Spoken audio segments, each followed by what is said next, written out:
Assalamualaikum warahmatullahi wabarakatuh. Alhamdulillah wassalatu wassalamu ala rasulillah. Ada ucapan yang menarik dari Prabowo Subianto ya, yang selama ini kita tidak mendengar ya, pentingnya kedaulatan RI ya. Yang kita dengar selama ini kerja, bangun ini, bangun itu. Dan tampaknya Prabowo di depan calon perwira remaja dari TNI AD ada 417 dan kemudian 129 calon perwira remaja dari Angkatan Laut serta 113 calon perwira remaja dari Angkatan Udara serta 247 calon perwira remaja dari Polri. Dia mengatakan mengatakan bahwa tujuan mereka adalah nanti setelah menjadi perwira adalah melindungi segenap bangsa Indonesia. Baru setelah itu memajukan kesejahteraan. Pertama melindungi, baru mencerdaskan, melindungi tanah air ya. Baru pendidikan, melaksanakan ketertiban dunia. Untuk apa kita bangun gedung-gedung, kata Prabowo? Kita bangun bandara, kereta api. Waduh, kalau negara ini tidak utuh, tidak aman, dan tidak terlindungi. Ini cukup ya buat kita bahwa ucapan Prabowo ini sebenarnya ditujukan secara telak, secara langsung ya kepada Jokowi ya, yang selalu mementingkan membangun ya, tapi mengabaikan konteksnya tentang kedaulatan RI, sehingga kita tidak heran di zaman Jokowi, Presiden Jokowi itu ada sekitar hampir 16.000, tepatnya 15.982, hampir 16.000 proyek-proyek Cina di Indonesia, merangsek Indonesia dan mencari makan di sini. Bayangkan, tidak ada dalam sejarah sepanjang Republik ini, sebentar lagi 17 Agustus tahun 2024, jadi berapa tahun ini? 45 ya, 79 tahun ya, proyek Cina begitu banyak ya. Tidak-tidaknya kesannya kita tidak bisa mempertahankan harga diri bangsa, mempertahankan kedaulatan kita dengan memberikan atau mempersilahkan ya, memberikan karpet merah kepada perusahaan-perusahaan asing itu untuk mengeduk sumber daya alam kita.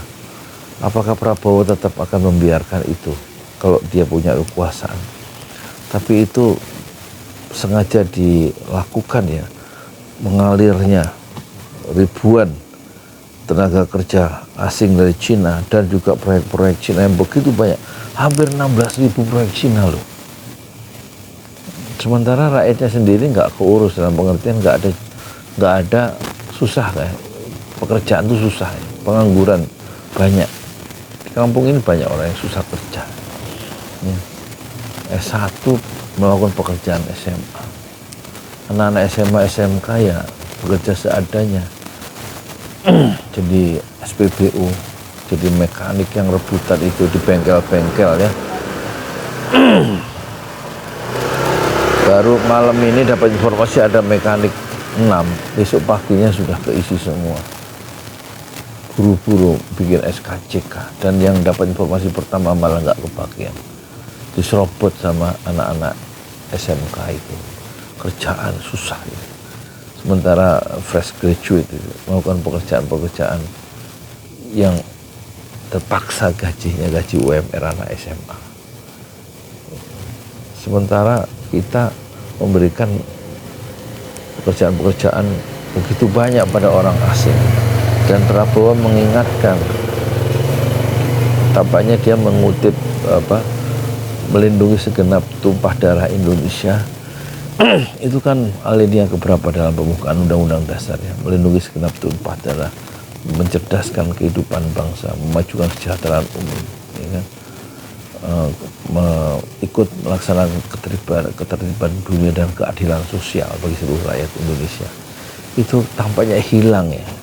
Jadi ketika Prabowo mengatakan buat apa katanya kita membangun bandara, bangun jembatan, bangun kereta api, bangun waduk kalau negara ini tidak utuh dan tidak aman, dan tidak terlindungi. Ya. Dan Prabowo juga menjelaskan mereka harus bersikap kesatria. Artinya apa bersikap kesatria? Kata Prabowo, berarti mereka harus rela berkorban ya, untuk bangsa dan negara. Saya memberi suatu